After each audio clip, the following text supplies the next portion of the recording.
Assalamualaikum warahmatullahi wabarakatuh. Selamat pagi anak-anak semuanya. Hari ini kita belajar IPS. Minggu kemarin kalian sudah mengerjakan tugas yang ibu berikan.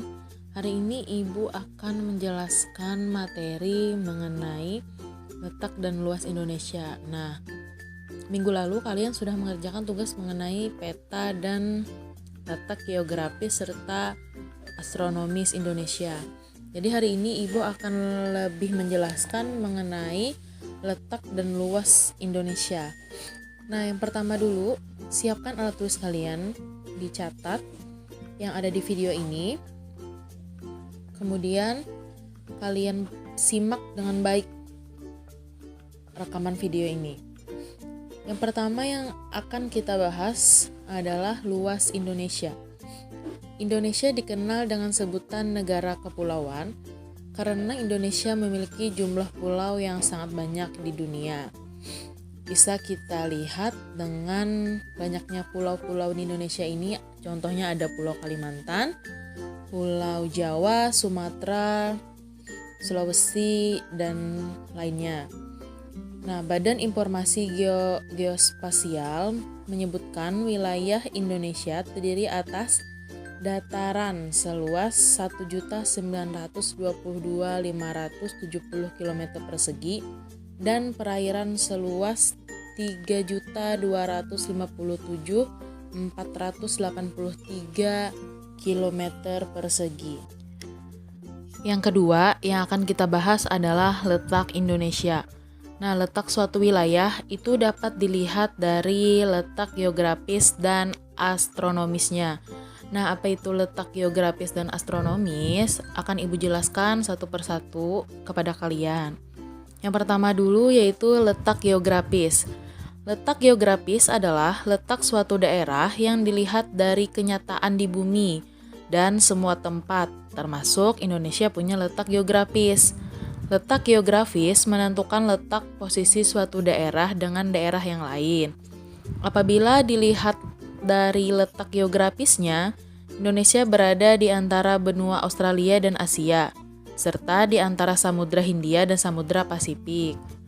Nah, letak geografis Indonesia juga berbatasan dengan negara-negara lainnya, yaitu sebelah utara, Indonesia berbatasan dengan Malaysia, Singapura, dan Filipina. Yang kedua, sebelah selatan, Indonesia berbatasan dengan Australia. Yang ketiga, sebelah barat, Indonesia berbatasan dengan Samudra Hindia. Dan yang keempat, sebelah timur, Indonesia berbatasan dengan Papua Nugini. Selanjutnya yang kedua yaitu letak astronomis. Apa itu letak astronomis? Letak astronomis merupakan letak suatu daerah berdasarkan posisi garis lintang dan garis bujur. Garis lintang adalah garis-garis yang melingkari permukaan bumi secara melintang. Sementara garis bujur merupakan garis yang menghubungkan kutub utara dan kutub selatan. Bentuk garis bujur adalah vertikal. Letak astronomis Indonesia secara detail berada di antara 6 derajat lintang utara sampai dengan 11 derajat lintang selatan dan 95 derajat bujur timur sampai dengan 141 bujur timur. Yang ketiga yaitu letak geologis. Apa itu letak geologis? Letak geologis yaitu letak suatu negara atau daerah berdasarkan batu-batuan yang ada pada tubuh buminya. Letak geografis Indonesia berdasarkan formasi geologinya. Kepulauan Indonesia dibatasi oleh 3 zona geologi. Yang pertama, bagian utara Indonesia dibatasi oleh benteng atau tameng Asia. Dan yang kedua, bagian barat dan selatan dibatasi oleh benua Gondawa yang terdiri dari India, dasar samudra Indonesia, Australia, dan perluasannya ke arah utara. Di bagian timur laut dibatasi oleh dasar samudra Pasifik. Dilihat dari keadaan batuannya, daerah Sunda Self banyak menunjukkan persamaan seperti adanya jenis-jenis batu pasir, kapur, tanah liat, dan batu tanah liat. Dataran Indonesia Timur, jenis batuannya sama dengan batuan dari benua Australia. Daerah peralihan antara kedua dataran tersebut disebut dengan Wallacea. Yang keempat, yaitu letak geomorfologis. Letak geomorfologis yaitu letak berdasarkan tinggi rendahnya suatu tempat terhadap permukaan air laut. Letak geomorfologis Indonesia berdasarkan bentuk permukaan bumi Indonesia seperti dataran rendah, dataran tinggi, pegunungan, dan lainnya.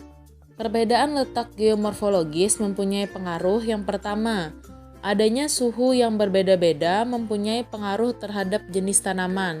Yang kedua, menentukan ada tidaknya mineral-mineral yang dikandung tanah. Yang ketiga, menentukan kepadatan penduduk. Umumnya apabila geomorfologinya tinggi, maka kepadatannya kecil. Sedangkan apabila geomorfologinya rendah, maka kepadatannya tinggi. Dan yang keempat, geomorfologi tinggi, berbagai pembangunan sukar dilakukan seperti permukiman jembatan, gedung, dan jalan raya. Yang kelima, letak ekonomis. Letak ekonomis yaitu letak suatu negara dengan melihat jalur dan kehidupan ekonomi terhadap negara lain. Letak ekonomis ini di Indonesia sangat baik dikarenakan yang pertama, letak Indonesia antara Asia dan Australia ditambah beberapa tempat di sekitar Indonesia yang merupakan pusat lalu lintas perdagangan, misalnya Malaysia dan Singapura. Yang kedua, negara tetangga Indonesia sangat membutuhkan hasil-hasil pertanian dan hasil pertambangan yang banyak dihasilkan di Indonesia. Yang ketiga, kemungkinan menjadi pusat pasar dunia sehingga banyak negara industri yang menanamkan modalnya di Indonesia. Itu adalah keuntungan Indonesia dari letak ekonomisnya. Yang keenam yaitu letak maritim. Apa itu letak maritim? Letak maritim yaitu letak suatu tempat terhadap lautan. Nah, letak maritim ini berhubungan dengan lautan. Berdasarkan letak maritim Indonesia dikelilingi 3 lautan besar, yaitu yang pertama, Indonesia bagian timur berhadapan dengan Samudra Teduh. Yang kedua, Indonesia bagian selatan berhadapan dengan Samudra Hindia.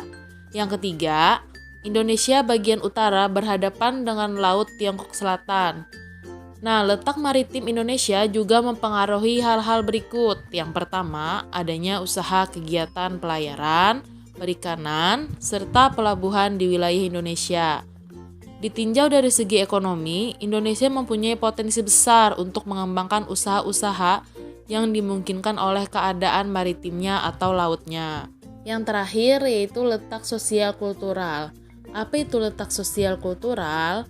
Letak sosial kultural yaitu letak berdasarkan keadaan sosial dan kebudayaan daerah yang bersangkutan terhadap daerah di sekelilingnya. Artinya yaitu keadaan sosial dan kebudayaan negara-negara di dekat Indonesia. Indonesia secara sosiografis kultural terletak di perempatan jalan antara negara Asia dan Australia yang terdiri dari berbagai bangsa yang berakulturasi kebudayaannya.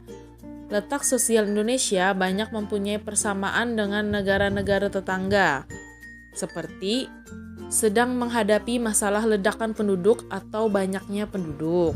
Yang kedua, merupakan negara yang sedang berkembang. Karena Indonesia itu negara yang sedang berkembang, artinya sama dengan negara-negara di sekitarnya. Yang ketiga, berlandaskan kehidupan beragama. Dibuktikan dan adanya beberapa agama yang ada di Indonesia. Contohnya, Islam, Kristen, Hindu, Buddha. Yang keempat, bekas negara jajahan, sama-sama negara jajahan. Contohnya seperti Thailand itu juga pernah dijajah oleh bangsa-bangsa lain. Sama dengan Indonesia juga pernah dijajah Belanda, Jepang, dan Spanyol. Dan yang kelima mempunyai persamaan warna kulit. Rata-rata persamaan warna kulit ini sama dengan Indonesia juga. Contohnya kayak Thailand itu sama Malaysia itu hampir sama dengan warna kulit orang Indonesia. Nah, ini ada contoh atau peta dari negara Indonesia. Bisa kalian lihat bahwa Indonesia itu mempunyai banyak pulau. Salah satu pulau yang kita tempati, tempat tinggal kita adalah Pulau Kalimantan. Nah, ini adalah gambarnya. Silahkan kalian lihat dan pahami.